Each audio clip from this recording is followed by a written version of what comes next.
हवेली का भूत। नई कहानी।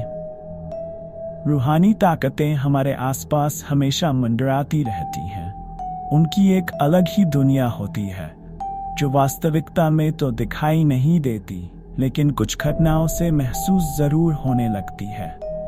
ऐसी ही एक हवेली के भूत की है। दरअसल एक पुरानी हवेली है जिसमें कई साल पहले राजा महाराजा रहा करते थे, लेकिन अब वह वीरान पड़ी है क्योंकि उन राजाओं के वारिस देश से बाहर जा चुके हैं। हवेली की हालत जर्जर हो चुकी है। अब उसे मरम्मत की जरूरत है। इसके लिए शासन के नोटिस के अनुसार संपत्ति के मालिक को सूचित किया जाता है। कुछ दिनों में पूर्व राजाओं के वारिस में से एक लड़की हवेली में अपने बच्चे के साथ दाखिल होती है, जो कि उस जमाने के राजा के नाती की लड़की थी। उसका नाम उर्मिला था। उसके पति की कार एक्सीडेंट में मौत हो चुकी थी। अब वह विधवा हो चुकी है, लेकिन उसके पास उसका एक बेटा है जो 8 वर्ष का है और वह भी अपनी माँ के साथ हवेली आया है। हवेली बहुत विशाल थी, इसलिए उसकी साफ सफाई के लिए कई मजदूर बुलाया गए, जिन्हें चप्पे चप्पे की सफाई करने का ठेका दिया गया। किसी को नहीं पता कि हवेली के कोने कोने में कितने खूनी रहस्य छुपे हुए हैं। उर्मिला के आने के बाद हवेली की हवा रूहानी होने लगती है। ऐसा लग रहा था मानो कोई वर्षों से इंतजार कर रहा था इस हवेली के वारिस का। एक रात उर्मिला अपने कमरे में अपने बच्चे के साथ सो रही होती है। अचानक उसकी खिड़की से एक पक्षी टकरा कर मर जाता है। ये घटना अपने आप में असामान्य थी। पक्षी टकराते ही उर्मिला की नींद खुल जाती है और जब वह लाइट जलाकर देखती है तो डर से चीखने लगती है, क्योंकि उस कमरे की खिड़की से एक पक्षी फंसा हुआ था और उसके शरीर से खून की बूंदें फर्श पर गिर रही थी।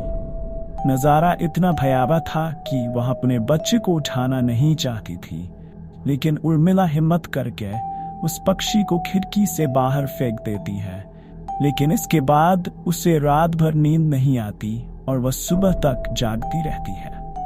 दरअसल वह जानना चाहती है कि ये किसी की शरारत तो नहीं।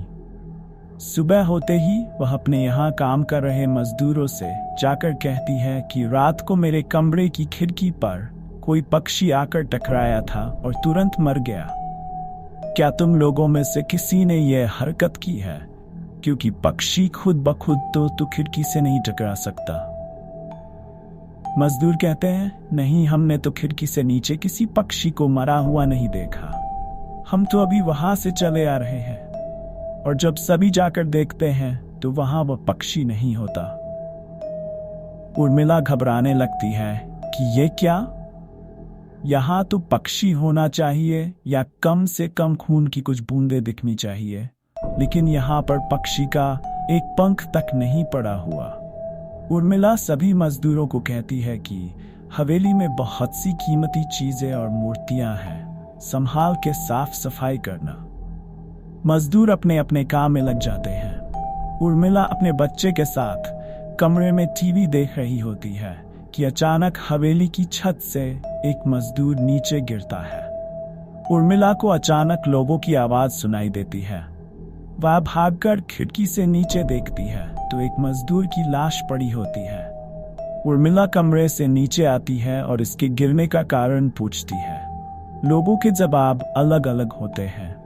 कोई कह रहा होता है कि इसने खुद आत्महत्या की है और कोई कह रहा था कि यह गलती से गिर गया है। सभी के दावे अलग थे, लेकिन उर्मिला को कुछ अनकही बातें सुनाई दे रही थी। उर्मिला के कान में अचानक एक आहट के साथ आवाज आती है, अपने बच्चे को बचा सकती है तो बचा ले।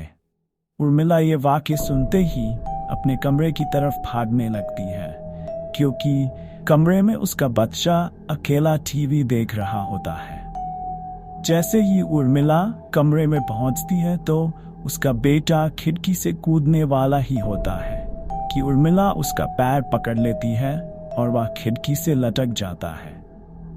उर्मिला पूरी ताकत से उसे ऊपर खींचती है, लेकिन बच्चा फिर भी कूदने की जिद कर रहा होता है। उर्मिला किसी कदर अपने बच्चे को काबू में करती है और कमरे के बाहर आ जाती है और वह मजदूरों से पूछती है, बताओ क्या है इस हवेली में, क्योंकि ये बच्चा तो ऐसा नहीं कर सकता और अभी ये सब जो हो रहा है कुछ अलग ही चल रहा है। तभी एक बूढ़ा मजदूर उर्मिला से कहता है, बेटी ज्यादा जानना हो तो अपने पूर्वजों की कहानी पढ़ो, तभी तुम्हें इस हवेली का इतिहास पता चलेगा। इस हवेली की कहानी की किताब इसी गांव के सरपंच के घर में रखी होती है, जो कि बहुत साल पहले मर चुके थे, लेकिन अब भी उनके बेटों के पास वह किताब मौजूद थी। उर्मिला सरपंच के घर पहुंचती है और किताब ले लेती है। किताब पढ़ते ही उसे पता चलता है कि इस हवेली में एक नौकर नौकरानी भी थे, जिनके बीच में बहुत प्यार था और वह कई सालों से हवेली की सेवा कर रहे थे। लेकिन एक बार रानी के शाही गहने चोरी हो गए और उसके शंका में राजा ने नौकरानी को चोरी की सजा दी और उसे जिंदा दफना दिया गया। उसके गम में उसके पति ने भी अपनी जान दे दी और उसके 1 महीने बाद ही उस राजा ने अपनी ही तलवार अपने गले में घुसेड़कर आत्महत्या कर ली। उसके बाद छोटे मोटे हादसे हवेली में होने लगे, जिस वजह से ये हवेली हमेशा के लिए बंद कर दी गई। कई सालों के बाद वहां कोई आया है, जिससे वहां रहने वाली आत्माओं को मौका मिल गया फिर से बदला लेने का। उर्मिला हवेली का रहस्य जानकर यहाँ से जाना चाहती है, क्योंकि उसे अपने बच्चे की चिंता है। इसलिए वह रात में ही कार लेकर एयरपोर्ट के लिए निकल जाती है। अचानक रास्ते में उसकी कार का एक्सीडेंट हो जाता है और कार पलटकर उल्टा हो जाती है, लेकिन दोनों को कोई नुकसान नहीं होता। उर्मिला अपने बच्चे को बाहर निकाल लेती है और सुनसान सड़क पर भागने लगती है। रास्ते में उसे एक कार आते दिखाई देती है और कार रोकने के लिए उर्मिला सड़क के बीच में खड़ी हो जाती है और अपनी मदद के लिए चिल्लाने लगती है। तभी अचानक कार वाला आकर कार का ब्रेक लगा देता है। उर्मिला पास जाकर देखती है तो उसकी हिम्मत बढ़ जाती है, क्योंकि यह एक पुलिस ऑफिसर होता है। उर्मिला हड़बड़ाहट में उसे अपनी बात कहती है और रोने लगती है। पुलिस ऑफिसर उन्हें अपनी गाड़ी में बैठने को कहते हैं और रोड में जाने लगते हैं। रास्ते में एक बूढ़ा सड़क पर जा रहा होता है और इनकी कार के सामने आते ही रोड पर गिर जाता है। पुलिस ऑफिसर गाड़ी से उतरकर उस व्यक्ति को देखते हैं। बूढ़ा व्यक्ति बेहोश हो चुका था। पुलिस ऑफिसर उसे गोद में उठाकर अपनी गाड़ी में पीछे बैठा देता है और अस्पताल के लिए चलने लगते हैं। अचानक उस बूढ़े व्यक्ति का हाथ पीछे से पुलिस ऑफिसर की गर्दन तक पहुंच जाता है। पुलिस ऑफिसर छटपटाने लगते हैं और अचानक गाड़ी का ब्रेक लगा देते हैं।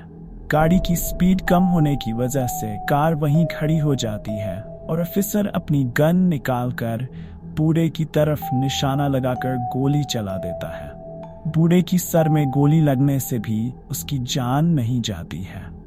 महिला और पुलिस ऑफिसर दोनों समझ चुके थे कि ये कोई भूत है। भूत को देखते ही उर्मिला अपने बच्चों को लेकर बाहर निकल जाती है और इसी बीच पुलिस ऑफिसर भूत की पकड़ से अपने आप को छुड़ाने में कामयाब हो जाते हैं। पुलिस ऑफिसर के बाहर निकलते ही तीनों बाहर रोड से भागने लगते हैं और कुछ देर भागते हुए उन्हें सड़क के किनारे जगमगाती लाइट्स दिख रही होती हैं। पुलिस ऑफिसर उर्मिला से कहते हैं कि मैडम, ये एयरपोर्ट है, जल्दी चलिए। उर्मिला अपने बच्चों को लेकर एयरपोर्ट के अंदर पहुंच जाती है। एयरपोर्ट पहुंचते ही उर्मिला की जान में जान आ जाती है, क्योंकि पुलिस ऑफिसर की बहादुरी की वजह से उसके बच्चे की जान बच गई थी। लेकिन हवेली में भी ताकतों का आधिपत्य अभी तक बना है और इसी के साथ खूंखार भूतिया कहानी खत्म हो जाती है।